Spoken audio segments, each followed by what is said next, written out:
शची की पूजा एवं प्रार्थना, राजा के द्वारा भद्रकाली तथा अनन्यान्य देवताओं के पूजन की विधि, वाहन आदि का पूजन तथा निराजना।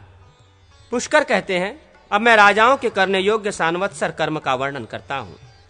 राजा को अपने जन्म नक्षत्र में नक्षत्र देवता का पूजन करना चाहिए। वो प्रत्येक मास में संक्रांति के समय सूर्य और चंद्रमा आदि देवताओं की अर्चना करे। अगस्त तारा का उदय होने पर अगस्त की एवं चातुर्मास्य में श्रीहरि का जजन करे।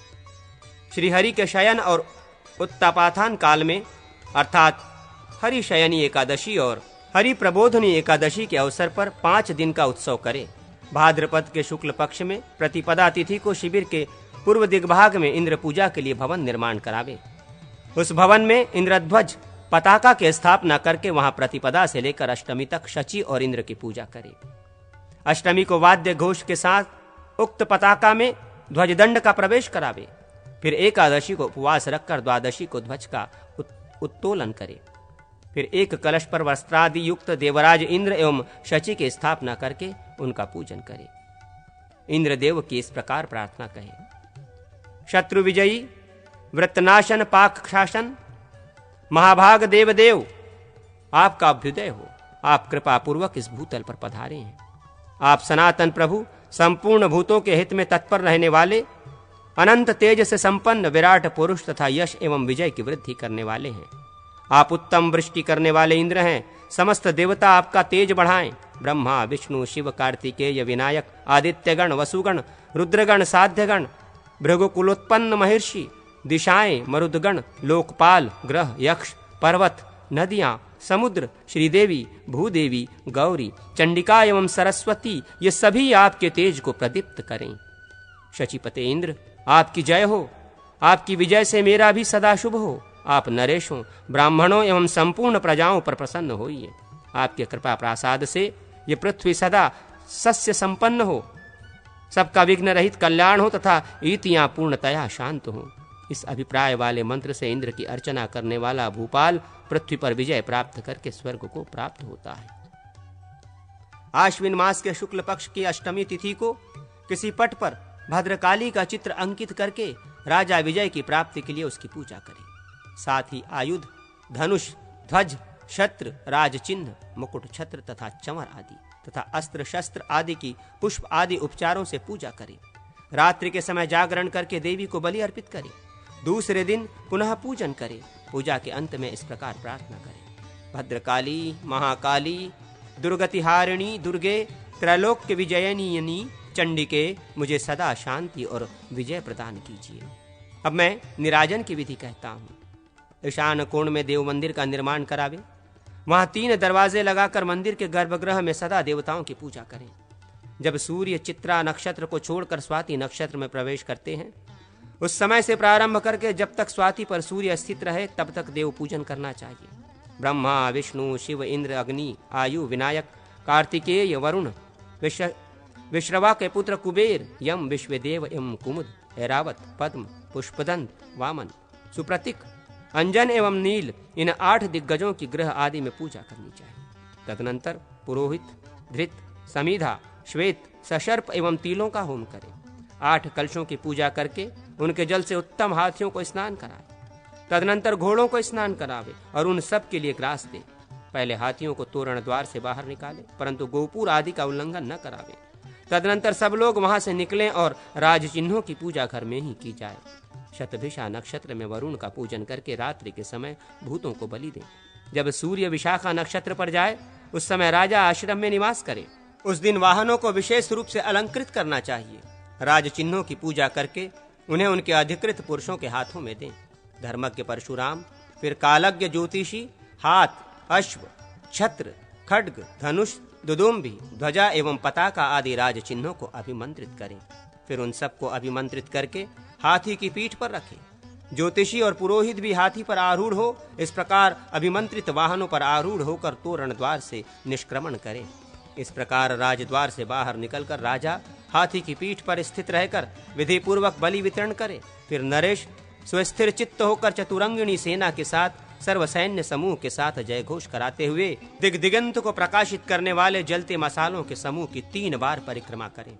इस प्रकार पूजन करके राजा जन साधारण को विदा करके राजभवन को प्रस्थान करे। मैंने ये समस्त शत्रुओं का विनाश करने वाली निराजना नामक शांति बतलाई है, जो राजा को अभ्युदय प्रदान करने वाली। छत्र, अश्व, ध्वजा, गज, पताका, खड्ग, कवच और दुदुम्भी की प्रार्थना के मंत्र। पुष्कर कहते हैं, परशुराम, अब मैं छत्र आदि राजोपकरणों के प्रार्थना मंत्र बतलाता हूं, जिनसे उनकी पूजा करके नरेश गण विजय आदि प्राप्त करते हैं। छत्र प्रार्थना मंत्र। महामते छत्र देवता, तुम हिम, कुंद एवं चंद्रमा के समान श्वेत कांति से सुशोभित और पांडुर वर्ण की सी आभा वाले हो। ब्रह्मा जी के सत्य वचन तथा चंद्र, वरुण और सूर्य के प्रभाव से तुम सतत वृद्धिशील हो। जिस प्रकार मेघ मंगल के लिए इस पृथ्वी को आच्छादित करता है, उसी प्रकार तुम विजय एवं आरोग्य की वृद्धि के लिए राजा को आच्छादित करो। अश्व प्रार्थना मंत्र। अश्व, तुम गंधर्व कुल में उत्पन्न हुए, अतः अपने कुल को दूषित करने वाला न होना। ब्रह्मा जी के सत्य वचन से तथा सोम, वरुण एवं अग्निदेव के प्रभाव से, सूर्य के तेज से, मुनिवरों के तप से, रुद्र के ब्रह्मचर्य से और वायु के बल से तुम सदा आगे बढ़ते रहो। याद रखो, तुम अश्वराज उच्चय श्रवा के पुत्र हो। अपने साथ ही प्रकट हुए कौस्तुभ रत्न का स्मरण करो। तुम्हें भी उसी की भांति अपने यश से प्रकाशित होते रहना चाहिए। ब्रह्मघाती, पितृघाती, मातृहंता, भूमि के लिए मिथ्या भाषण करने वाला तथा युद्ध से परांगमुख क्षत्रिय जितने शीघ्रता से अधोगति को प्राप्त होता है, तुम भी युद्ध से पीठ दिखाने पर उसी दुर्गति को प्राप्त हो सकते हो, किंतु तुम्हें वैसा पाप या कलंक न लगे। तुरंगम, तुम युद्ध के पथ पर विकार को न प्राप्त होना। सम्रांगण में शत्रुओं का विनाश करते हुए अपने स्वामी के साथ तुम सुखी हो। ध्वजा प्रार्थना मंत्र। महापराक्रम के प्रतीक इंद्रध्वज, भगवान नारायण के ध्वज, विनीतानंदन पक्षीराज गरुड़ तुम में प्रतिष्ठित हैं। वे सर्प शत्रु, विष्णुवाहन, कश्यप नंदन तथा देवलोक से हठात अमृत छीन लेने वाले हैं। उनका शरीर विशाल और बल एवं वेग महान है। वे अमृत भोगी हैं, उनकी शक्ति अप्रमेय है। वे युद्ध में दुर्जय रहकर देव शत्रुओं का संहार करने वाले हैं। उनकी गति वायु के समान तीव्र है। वे गरुड़ तुम में प्रतिष्ठित हैं। देवादिदेव भगवान विष्णु ने इंद्र के लिए तुम में उन्हें स्थापित किया है।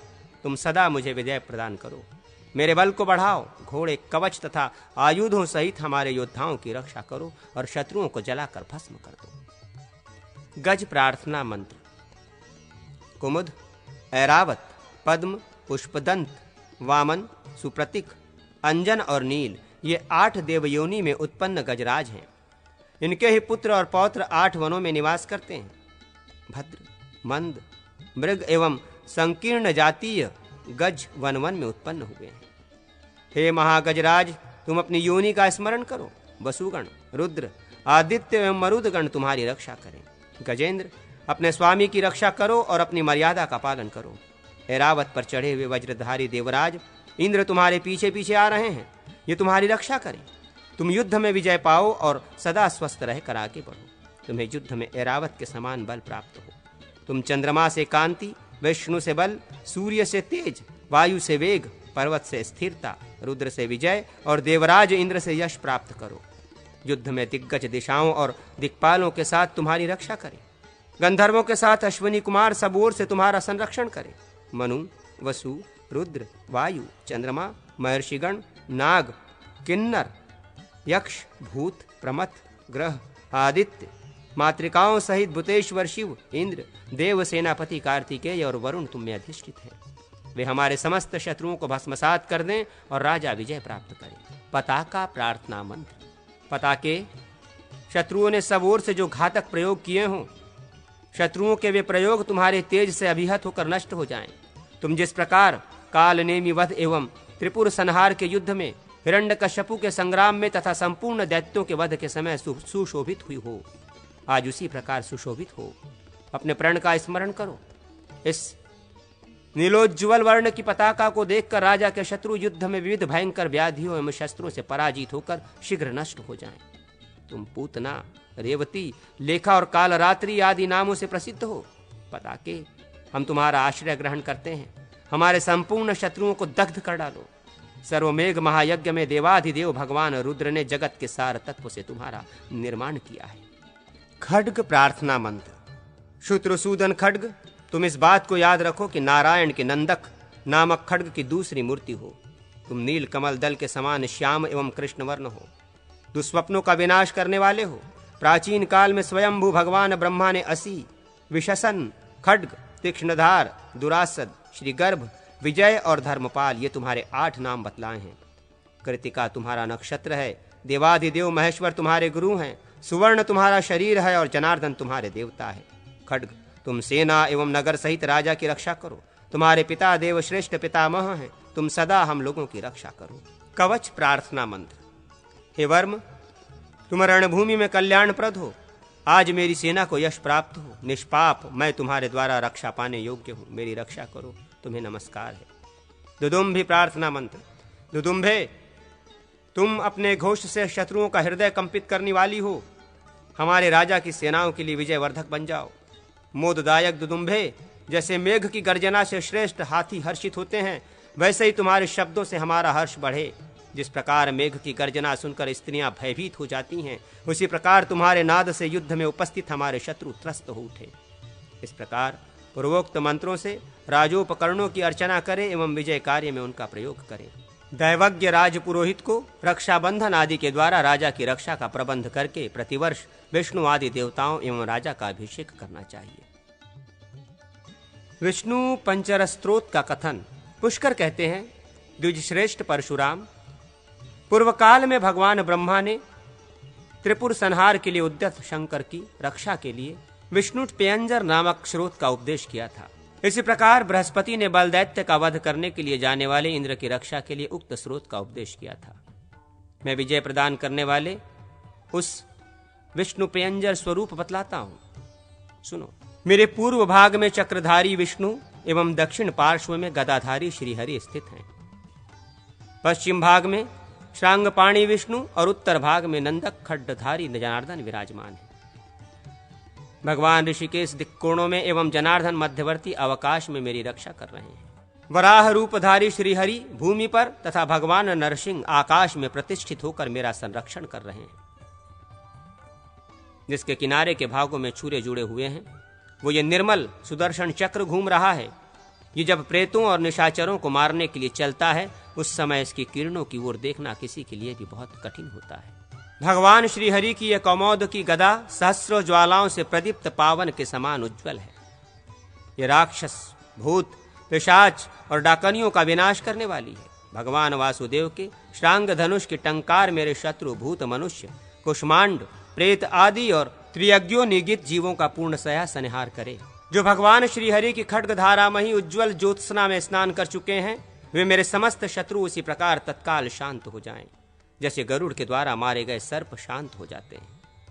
जो कुष्मांड, यक्ष, राक्षस, प्रेत, विनायक, क्रूर मनुष्य, शिकारी पक्षी, सिंह आदि पशु एवं डसने वाले सर्प हों, वे सब के सब सच्चिदानंद स्वरूप श्री कृष्ण के शंखनाद से आहत हो सौम्य भाव को प्राप्त हो जाएं। जो मेरी चित्तवृत्ति और स्मरण शक्ति का हरण करते हैं, जो मेरे बल और तेज का नाश करते हैं तथा जो मेरी कांति और तेज को विलुप्त करने वाले हैं, जो उपभोग सामग्री को हर लेने वाले तथा शुभ लक्षणों का नाश करने वाले हैं, वे कुष्मांड गण श्री विष्णु के सुदर्शन चक्र के वेग से आहत होकर विनष्ट हो जाएं।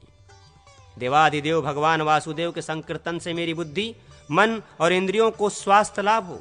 मेरे आगे पीछे दाएं बाएं तथा कोणवर्तिनी दिशाओं में सब जगह जनार्दन श्रीहरि का निवास हो।